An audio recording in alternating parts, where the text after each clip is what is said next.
Salamu alaikum aduno, salamu alaikum Afrique, Sénégal, fulbe futankoɓe on connam onon fof wa Guempla mi salmini mon kala inde mon yettode ko Laye Mboum Sa Majesté gorko mo hip hop pular ton e garti hande samedi no kewno wadde ni kala samedi badde hip hop avec Laye Mboum Sa Majesté gorko mo hip hop pular ton ko noon nden o début mbedde hip hop e jaano tilliɗen e wuuro he walla e guure he eɗen ƴeewa suhaɓeɓe holno ɓe guurdi hip hop o tawden ko nice après ɗum noon en batti yaade gummoɗen gure to wiyen artiste aji ɗi holno ɓe life mabɓe hip hop fof gadden mbaɗɗen ɗum ɗo e mbedde hip hop hande noon ko ɗo gommi mais hande mi addano gonɗo France wonɓe Mauritanie ɗo e mbedde hip hop to ko projet ji kesi pul tegen ɗum ɗo eɗen gandi 2021 ko fuɗɗi ko ɓoyani mais joɓade machallah yaltinama ko wayno album ngaji ippuji e vidéo ji kesi machallah eɗen gandi kawoto laaw en fof ko 2021 yalti machallah nene fo so Sénégal walla aduna fof ko wayno Lil Boy kañum waɗi album mo ganduɗa 16 titres ene jooɓa nice wallahi Habo Basal waɗi album ene wiye kañumne ma moƴƴu 10 titres ene jooɓa machallah e EP Izo X kañum waɗi 2 EP machallah kañumne Big Khalifa waɗi EP ganduɗa baɗɗo nice donc noon firti ko jooɓama MC Mal le 29 mai inchallah ene waɗa album kanga machallah joni joni mi hokkon ko hesdi right no mbimi ni mi limti wonɓe ɗo ɓe fof mais mi addanono hen taf mi haala ka jurdin munen ɗo e mbedde hip hop ko heddi ko ha samedi prochain inchallahu lamɗo jaaɓi Big Khalifa ko gorko mo ganduɗa Mauritanie najo bawɗo hip hop o yaltinino ki EP Big Khalifa for Jamton family o jeeya ko Mauritanie no mbimi ni o waɗino EP no wiye fewnu sahama yalti ko le 10 mars o waɗi 7 titres machallah o waɗi hen clip boɗɗo qualité avec Fitri Fatima donc nene YouTube o sa windi Big Khalifa officiel walla Big Khalifa Jamtan family officiel ma heɓ afruji mo huuɗi fof ko golluɗo ko fof e YouTube donc jehen civriyen Big Khalifa joni mbedde hip hop jehen Mauritanie totten Big Khalifa bismillah ma ɗo e mbedde hip hop brode This Big Khalifa aka Khalifa mawɗo bonɗe neydi halfintaki haaju donc voilà min calmini moɗon comme no min gowi wadde hande kadi min gari ɗo kadi avec Laye Mboum Sa Majesté mbedde hip hop donc voilà kay IP min gonno mais alhamdulillah kam woni disponible 10 mars oɗo ɓennu ɗo heno donc nene nder YouTube ke nder chaîne am woni Big Khalifa Jamtan donc so mbaɗi ɗum mun jiiɗum nder tonen voilà à part ɗum ɗonen kadi aussi kadi min mbaɗi hen kadi extrait IP son fitrim no wiye hoolare avec Fatima son appuyi ɗum kadi so mbaɗi hen indam mum jiiɗum tonen à part ɗum ɗonen ko holɗin projet ji goɗɗi ɗi min goni mais ɗiɗon kam inchallah ko suwata o parde ko ɗiɗo information ngaji min gaddanno moɗon ɗo avec Laye Mboum donc big respect à vous one love Jamtan family e dole muɗum hatta jamma niɗɗo wedde donc machallah en paami Big Khalifa ko wi ko donc jehen mbaɗen abonné mbaɗen partagé mbaɗen commentaire mbaɗen fof donc nice Big Khalifa mi weltima brother merci mi calmini wa Mauritanie mi calmini Jamtan family donc noon joni continue jehen ƴowen Izo X from 5e consensus konkone o jeeya koye Mauritanie ko neɗɗo ganduɗa bawɗo hip hop konko o waɗino le 22 janvier 2021 o waɗino EP e wiye State of Mind e waɗi 8 titres ganduɗa ko job baɗɗo fayde woni ɗon e 2 mois o watti deuxiéme o EP wiye Hotep j'espère que noon bindugol ko EP mo ganduɗa baɗɗo fayde kañum yalti 14 mars 2021 waɗi 6 titres e nder e hirande rek o waɗi EP ji ɗi donc yimɓe jaaha civriyamo YouTube 5e consensus mbaɗa abonné mbaɗa partagé mbaɗa commentaire joni hokkon Izo bismillah ma mbedde hip hop jorda mbedde hip hop Yeah, what's up? It is the Izo X, aka niggas of 5e consensus, aka net the knockshot business. Bon, disons que année ko fuddi ko mo ki EP ji didi EP goto wite ko State of Mind EP goɗɗo wite ko Hotep State of Mind mo ki ɗum 22 janvier hotep il y a même pas un mois ko dokkumi ɗum donc jeehe kede hotep ne waɗi 600 state of mind ne waɗi 9 state of mind ne waɗi nina e betty ne waɗi monéthéisme ne waɗi shadows hotep ne waɗi viking ne waɗi father jeehe kede ndokke avis mon nane youtube chaîne 5e consensus e nane audio mark that's what's up bon ko haɗi kam wadde ɗum e seede bon mbiɗa fonno wadde ɗum e usb ji mais bon haɗi kam wadde hen ko gayen mo ɗaminnom ne addanami o bon y a eu un petit souci donc du coup o dañani addude ɗum du coup min kayti wadde ɗum e usb quoi mais bon mbiɗinno wadde ɗum e usb seedeji kadi mbiɗi som dañino ko ice quoi min bon seede hay aɗa wawi jaggu ɗum d'ici 10 ans mbiya bon ha au moment donné mi waɗin ɗum ɗo mi waɗin ɗum to seede par ce que c'est une chose physique quoi aɗa andi ne memo donc ne yooɗi kadi jogoɗa ɗum jagga ɗum mais bon iso ko juste un début 5e consensus nan yeeso ma waɗi seede ma waɗi usb business uji goɗɗi nan tewo quoi ɗum wona souci yeah bon emin poti nadde fuutaji ɗi mais bon wona iso ex goto jiiton ɗon donc wi ko jeeyami koye komi neɗɗo 5e consensus donc ɗaminde amen nokku fof e fuuta mon tawa men ɗon ko juste waɗi business uji momin gone jobde tan mais une fois so gasi donc du coup mimin naati fuutaji ɗi donc mimin taccu maaje nokku fof to fan 5e consensus woni mimin taw ɗum ɗon donc ɗum ɗon wonta hay souci goto quoi mais ko juste won business goto min joɓat min jogui contact uji ga fouté gueɗe banno mais c'est que oɗo instant wona un bon moment quoi yoɗat ko ha somin gayni wadde komin mbaɗat ko somin naati nden yimɓe gandat 5e ko jooɗinoɗo fadi ko foof won ko joɓanno quoi bon hip hop mbiɗa andi mi conseille ta hay goto naata hen quoi mais naɗɗo hen foof kadi yo andu ayi koye business goto mo naatɗa ko business goto dope shit sa naati hen saabi ayi ko passion wontata quoi aɗa andi ko woni passion foof weeɓani ɗaccude te oɗon gandi game amen no wayi ɗo en ni wayani noon e pays ji goɗɗi ɗi quoi ene manque jaade no feewi ene manque soutien côté ji ɗi foof donc nak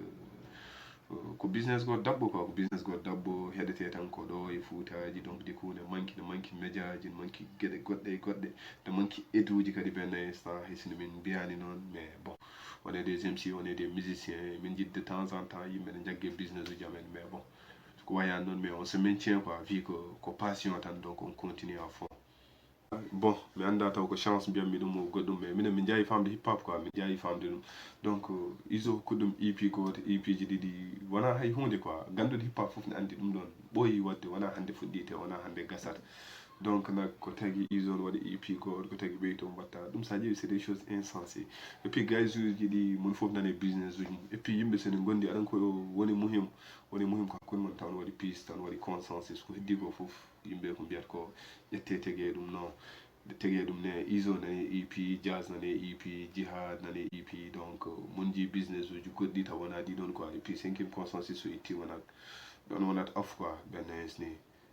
émission wiyete ko bedda hip hop animat ɗum yeeya ko man niga sa majesté Mr Mboum big up to mbawɗon wonde fouta foof 5e wimon big up that's what's up mbiɗa andi yeeya min mbattu émission o taw ko face to face aɗa jooɗi mbiɗa jooɗi yam gëna xam big up peace I'm out. Donc machallah merci mon frère Izo X merci min beltima mbadde hip hop o weltima donc noon jokken golle inchallah fof ma moƴƴu et puis kadi no mbiɗa ni ko noon teloɗo ne fouto mbaɗon affaire ɗi mais kam ko noon de min kam min de ipio fof e moƴƴanno hay sinno goto mi jiya cd walla kele mais ko noon kalduɗa min paami merci frère joni garten ga e sénégal woni boy goto joguiɗo talent wiye lil boy jeeya koye sénégal wuren wiye yasin laki ko neɗɗo mo ganduɗa jogui talent ko naata hip hop ɓoyani so woodi 5 ans walla 6 ans o waɗino ippi machallah nokki mistake machallah nice job hikka waɗi album wiye ɓeydu golle machallah comme ko noon ko gollunoɗo ɓeydi golle o adde album o waɗi 16 titres o waɗi hen vidéo ji machallah waɗi hen haalis koko jooɓa même affiche o rek ene yooɗi billahi donc noon lil boy jeeya ko yasin ko wuuro wango hip hop min horam ko ɗon jiyama donc noon o mona ni ɗiyo tawjo mon France donc e calminima konkone to wawi wondero foof omon wuuri hip hop joni gaddamo ɗo e mbedda hip hop ye après keɓɓen mo no wawi fodde foof lil boy ko noon a foy won jaam ko lil boy from Yasin Lakke lil boy from jiiɗi miijo lil boy ko nana foof yo won jaam Donc ko wiide on tan e tintin ɗon album o waɗi disponible le 25 mars ɓennuɗo machallah hunde yaari no wiidira ni donc e weltanade yimɓe fof partage o et tout voilà enen gona émission men émission bedde hip hop wonan dogguiɗo men sekil men jiɗɗo en miñen mawnen darniɗo aussi darnide leñolngol aussi mais hamduma ya juut balle monsieur lay boum mais aussi juut balle donc album o ni non machallah yaari no wiidira ni album o ɓuri ko 16 titre album o wiide ko ɓeydu golle anambinoɗomi album o ko inde nde ko ɗum wardeyam et tout sa nani ɓeydu golle rek ɓeydu golle kala liggotoɗo kala gollowo jooɓowo waddi ɗum encouragé comme ça yo ɓeydu golle sa yi neɗɗo fuɗɗima guila to famɗi o rek mais o ummima ɗon o waɗa tempo omo yaha ha to mawni to donc dañi taw golle makko mais golle kadi jaada koye muñal golle makko e muñal makko jaadi ha yettinima toon donc e wadde yimɓe encouragé rek mon fof kala jooɓowo yo ɓeydu golle tout ça ɓeydi golle tan aussi ma wonno Allah waɗanma eyyi ko cuusal e pelta won fof ɗum so yaadi hen rek Allah ndewna gueɗe donc album o machallah ni noon ko mbinmami rek ces titres mi hollo ɗum ha jiyon donc sa yiiɗi yidde ɗum YouTube tappata ko chaine men ko nana fo sa toppi chaine men ko nana fo won jaam après ma yi toon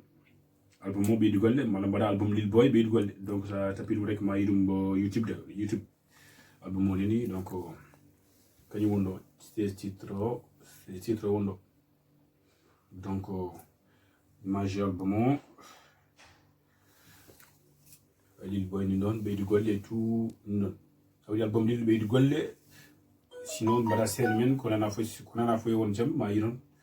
tout so Lil Boy ko ɓami yimde tout e vidéo ji mum ɗi yaltini fof nin toon donc e waɗa encouragé yimɓe rek donc min darima darde pour darnade leñol ngol darnade tout donc de min gandi kadi aussi kadi ono kadi hoto kenno minen e wi noon tan e banggal publication partagé son uji ɗi walla vidéo ji ɗi donc sono mbaɗa ɗum partagé wona kanni ɗum e koye men par ce que ko nder sage ko jeyɗa ko so wiyata ɗum e hoorema nawa ɗum to banggue goto e wi noon tan mbaɗa encouragé mbaɗa partagé banggueji goɗɗi quoi comme ça frère banggueji goɗɗi wona min tan kala artiste jimowo to yetini son walla vidéo mbaɗi ɗum partagé banggueji goɗɗi woɓɓe mbawa yiide ɗum donc ɗum nawata leñol men yeeso ko ɗum nawata artiste aji men yeeso donc ɗum wadde ɗum tan jimmi haala toon donc e weltanade on fof e weltade émission bedde hip hop donc émission ko yettotoy boum pan kono na foye won jaam Lil Boy ok donc mbiɗa Firisaen donc mbakkeɓe Firisaen seeɗa wa rokkude son men oɗo son wiide ko musique donc ma sa witima yi toon vidéo tout ni toon min ko musique ko gonga ko yidde ko job ko yidde wonde mi top hakkille golla hani waɗa mi sob hakkille golla yitami op ñande fof ɓe kala wonde Lil opi Lil kay wonno koye goole hande kayne Lil kayne arti ko wonno ɗo mbimi kay naati musique mo jimmi nawi kam to woɗɗi hanki mi waɗino hande kay mi wotti fam kayne lawgol muusino hande kayne mbimi kay machallah udinnopi musique el ne jantinde mo finande kayne findine mbiɗami hen ay sakago to mi jitani oɗon nder mbiɗami hen sakago to mi jitani oɗon nder hayyo musique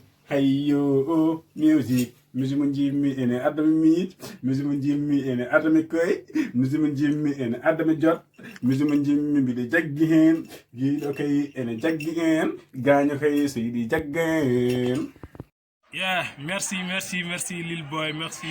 Donc min paami et puis kadi ko non quoi yimbe yo mbat partager on nani mbaɗe partager nan non ɗum e leƴƴi goɗɗi he donc merci mon frère et puis min beltima 16 titres koko golla e waɗi vidéo ji bodɗi qualité donc yimɓe jaa YouTube ko nana fof won jam officiel mbaɗa abonné mbaɗa partager mbaɗa fof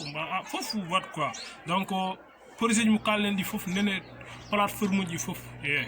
donc jehen jiiloyɗen gonno koye mbedde hip hop ko émission mo ganduɗa no kewno wiidini rek bon ha joni deftani en ko yidde nde tan woni ɗon quoi ala hay wonen afruji mais alhamdulillah eɗen nangue goppani to donc wat abonné mbaɗa partagé a tan kadi yiiɗi hip hop pulaar walla tan kadi yiiɗi leñolngol ko noon Laye Mboup Sama GC gorko mo hip hop pulaar tan en keɓat ɗum chaque